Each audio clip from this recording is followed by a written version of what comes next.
근데 베넷머리가 너무 심하게 빠지는 거 아니야? 모낭이 상했냐 안 상했냐에 따라서 머리가 진짜로 안 자랄 수도 있어요.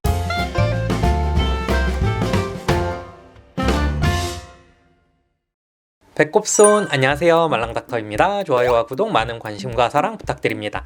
저희 아이가 베넷머리가 이제 꽤 많이 빠졌어요. 아마 한 6개월까지는 좀 더 빠지긴 할 텐데, 아무튼 오늘은 신생아 탈모랑 관련된 얘기를 좀 드려보려고 합니다.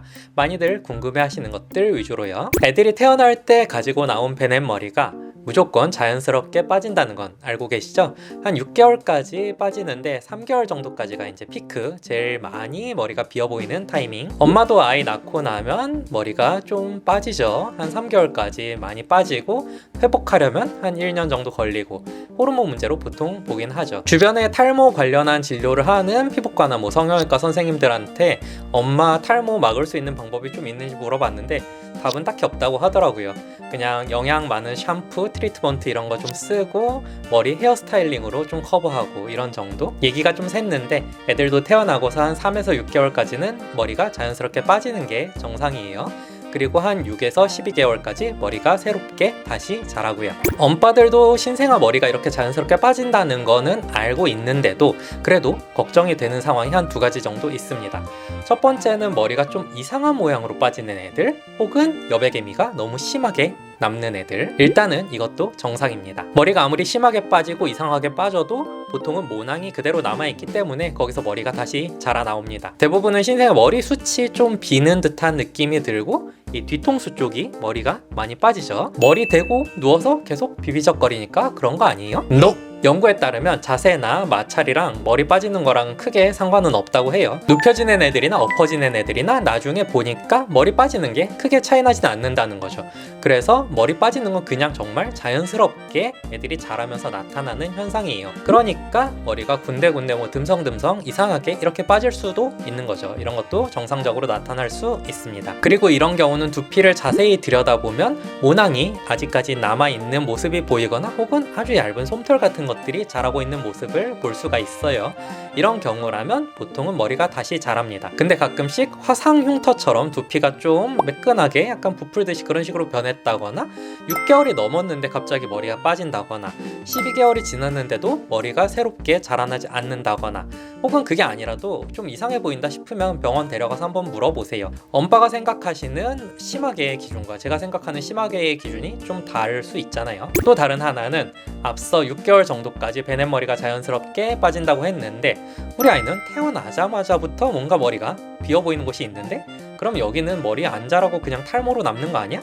이런 경우들이 가끔 있어요. 물론 대부분은 출생 후에 소아청소년과 선생님들이 혹은 안 계시다면 산부인과 쌤들이라도 말씀을 해주시긴 하겠지만 어떤 상황이냐, 얼마나 심하냐, 어떤 모양이냐 뭐 이런 거에 따라서 조금씩 다를 수 있는데 머리가 이렇게 뽑힌 것처럼 보이는 경우에는 아이가 엄마 뱃속에서 그 부분이 뭐 오래 눌려 있었다든지 아니면 분만되는 과정에서 엄마 산도에 껴서 좀 오래 눌려 있었다든지 이런 경우들이 있습니다. 눌려서 나타나는 거다 보니까 종종 산류랑 같이 나타나요. 산류는 제가 전에 영상에서 한번 말씀드린 적 있었죠. 이런 경우는 대부분 피부 안쪽에 있는 모낭까지는 손상이 되지 않기 때문에 머리가 다시 보통 자라나옵니다. 근데 만약 부분적으로 탈모가 보이는데 머리가 자라나올 것 같은 느낌이 아니고 정말 흉터가 있는 것 같은 느낌이라든지 아니면 뭐 피부가 썩어 있는 것 같은 느낌이 든다든지 뭔가 좀 심각해 보인다 이런 경우는 모낭이 상했냐 안 상했냐에 따라서 머리가 진짜로 안 자랄 수도 있어요. 병원을 꼭 가서 확인을 해봐야 할 문제들입니다. 정말 드물게는 다른 유전 질환들이랑 엮이는 경우들도 있어요. 이미지들이 조금 징그러워서 제가 넣지는 않았는데 혹시나 너무 걱정돼서 궁금하신 분들은 네이버에 선천 피부 무형성을 검색해보세요. 아이들 베넷머리를 밀어주면 머리숱이 많아질까요?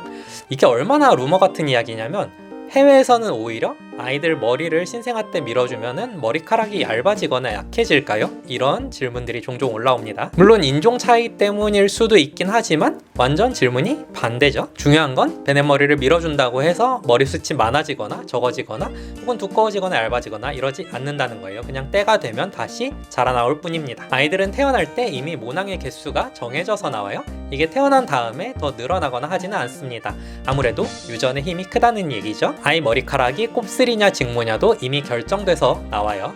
참고로 곱슬이 우성입니다. 이런 소문이 돌게 된 건 아마도 베넷 머리가 빠지고 새로운 머리가 자랄 때 실제로 아이 헤어스타일이 바뀌는 경우들이 있어서 그렇지 않을까 추측해 봅니다. 실제로 더 두꺼워지는 경우도 있고 머리숱이 더 많아지는 경우들도 있고 심지어는 머리 색이 변하는 경우들도 있어요. 근데 그게 베넷 머리를 밀어주는 거랑 상관없이 그냥 자연스럽게 놔둬도 자연스럽게 생길 수 있는 것들이라는 거죠. 그래도 꼭 아이 머리를 밀어주고 싶다면 하셔도 괜찮아요. 해준다고 해서 뭐 크게 문제가 되거나 하지는 않습니다.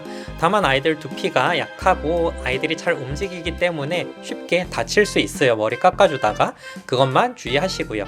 특별한 이유가 없다면 한 돌 지나서 그 이후에 머리를 예쁘게 다듬어 주시면 됩니다. 오늘 제가 준비한 영상은 여기까지. 도움이 되셨길 바라며 다음에 다시 만나요. 감사합니다.